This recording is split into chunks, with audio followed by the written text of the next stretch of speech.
Jede vam se nešto slatko, ali imate 3 želje. Da je na brzaka, da nije zahtevno i da nije skupo. E pa možete stati sa potragom zlatne ribici i Aladinove lampe, jer ja imam pravi kolač za vas. I on se pravi ovako. U pleh dimenzija 20x35 sipamo malo ulja i razmažemo, a zatim nanesemo malo brašna i rastresemo kako bismo prekrili dno pleha. Kad smo podmazali pleh, izmutimo 3 belanaca sa jednom jogurtskom čašom šećera. Zatim dodamo 3 žumanaca, 1 čašu jogurta, pola čaše ulja i sve to izmutimo.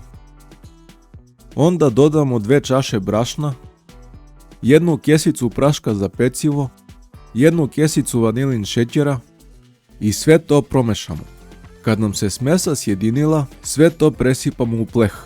Poravnamo, dodamo višnje po želji ko kako voli i odnesemo da se peče na 180 stepeni 15 minuta. Kad nam se kolač ispeko, ostavimo da se ohladi par sati. I to je to, naš kolač je gotov. Ako ste uživali, lajkujte i subscribeujte, a mi se vidimo narednog puta.